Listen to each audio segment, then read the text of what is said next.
pas été forgé en nous. On ne peut pas le faire. Nous aimerions bien être ministres, dire des bonnes choses de Macky Sall et avoir ces grands salaires-là de ministres et vraiment gagner beaucoup d'argent. Mais malheureusement, on dit à chaque fois la vérité. C'est ce qui fait le problème des hommes politiques sénégalais. Je le disais dans le livre sur la proposition de Idrissa Seck. Parce que Idrissa Seck, je l'ai entendu dire qu'il faut changer d'hymne national, par exemple. Et j'ai dit que l'hymne national, tel qu'il a été concocté par Senghor, colle toujours à la situation du Sénégal. C'est un hymne qui nous colle toujours. Pourquoi? Parce que le lion rougit et obtient ce qu'il veut. Mais le Sénégal n'a jamais rougi et obtenu ce qu'il veut. Donc c'est toujours d'actualité. On n'a jamais rougi. Les ténèbres n'ont jamais été dissipées dans une Afrique assemblée. L'Afrique n'est pas assemblée, donc l'hymne national est toujours normal. Il faut conserver cet hymne-là, ça nous colle. On n'a pas encore fait ce que Senghor disait, on va passer à un autre hymne. Donc ce sont pour dire que la suffisance qu'il y a, il faut dire la vérité, des hommes politiques sénégalais. Il y a beaucoup de suffisance dans ce qu'on fait, de ce qu'on pense. Donc pour vous dire simplement qu'au Sénégal, on a un réel problème. C'est pourquoi je dis dans le livre que les hommes politiques ont échoué. Ils ont échoué, ils doivent donc écouter ce qu'on leur dit. Pendant 60 ans, vous vous faites épauler par des organismes internationaux qui ont lamentablement échoué, qui n'ont pas pu régler les problèmes. Il faut quand même prendre un temps pour dire on va redéfinir les choses. Mais on ne le fait jamais. On continue à bien nous noter, Standard Poor's, Banque mondiale, FMI, et on continue les mêmes choses, les mêmes causes qui occasionnent les mêmes effets. Donc voilà ce qui fait que donc, moi je dis que l'homme politique sénégalais, quand même, il a échoué. Je ne compte pas, de toute façon, moi, sur eux.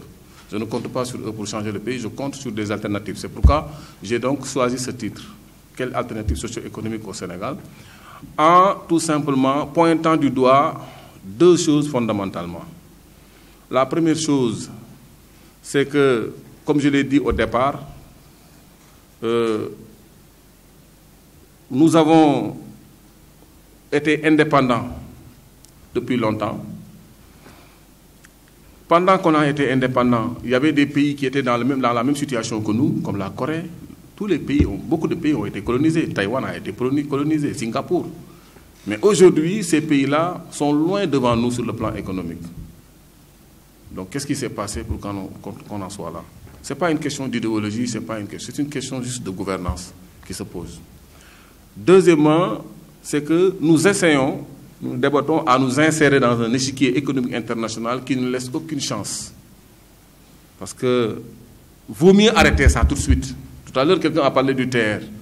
Le TR, je vous dis tout de suite ce que j'en pense. C'est juste une occasion pour permettre peut-être à des gens qui ont financé la campagne de quelqu'un à avoir des marchés et à venir...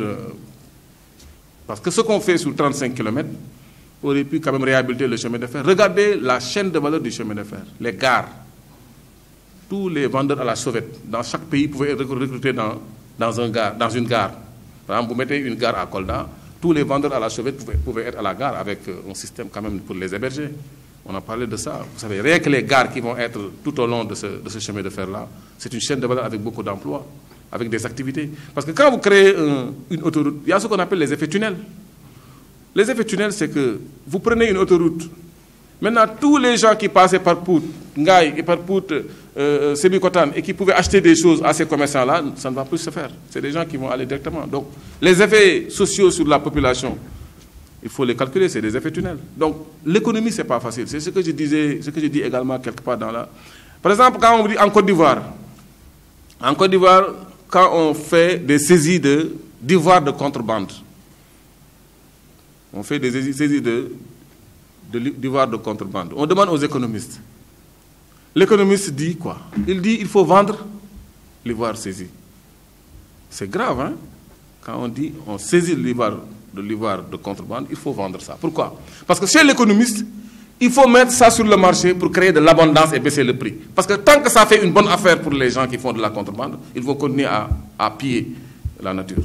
Donc il faut mettre ça sur le marché pour augmenter l'offre. Quand vous augmentez l'offre, le prix va baisser et ça ne fait plus une bonne affaire. Vous risquez de vous faire prendre par la police en gagnant des miettes. Donc vous arrêtez. Donc l'économiste va demander à mettre sur le marché. Donc ça peut paraître bizarre, mais l'économiste réfléchit comme ça. Par exemple, quand on dit on va augmenter les pensions de retraite, vous augmentez les pensions de retraite, vous allez créer du chômage parce que des gens vont prendre des retraites anticipées. Ils prennent des retraites anticipées, ça va créer des problèmes de chômage, des problèmes d'indemnité de chômage, ainsi de suite. Ça va multiplier par deux les moyens que l'État voulait mettre dans ces augmentations de la retraite. C'est pourquoi l'État prennent les pays pour augmenter les retraites, par exemple, dans les grandes puissances. Ce n'est pas facile, l'économie, pour analyser l'économie. Et ce qui nous a fait problème, nous aussi, c'est ce problème d'arbitrage-là et de calcul économique.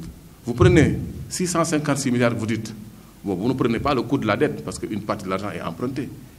Mais si vous dites que vous avez pris 656 milliards pour faire un TR, nous sommes bien d'accord que vous avez fait un TR. D'ailleurs, un gouvernement qui a voté 16 000 milliards de budget pendant 6 ans peut faire quelque chose. Avec 16 000 milliards votés depuis 2012, le Sénégal peut bien faire quelque chose. Mais est-ce que ce que vous faites est précédé par un calcul économique, un arbitrage sur les priorités? Voilà donc un pays où on tire au flanc en insistant. On insiste sur la bêtise, on insiste à tirer au flanc. On tire au flanc, on insiste sur cela. On foule au pied tout ce qui est exigence de priorité. Et après, on crée des bruits. Vous ne pouvez pas empêcher donc à l'économiste d'écrire son livre et de dire effectivement, ce que nous a appris en économie, ce n'est pas ça. En économie, ce que nous apprend, c'est l'arbitrage, le calcul économique et tout simplement le coût d'opportunité. Quand je mets de l'argent quelque part, qu'est-ce que je gagne en évitant de mettre ça autre part? C'est ça le travail qu'on a essayé de faire. Pour dire que vous faites des bonnes choses, on est d'accord, mais il y avait mieux à faire pour faire développer le pays. Ça, c'est donc deuxièmement. Maintenant, le reste qu'on a bien développé dans le livre, bon, on va revenir pour finir sur vraiment, effectivement, ce que l'on veut dire sur les idéaux spirituels. Je dis simplement qu'il n'y a que 2 voies.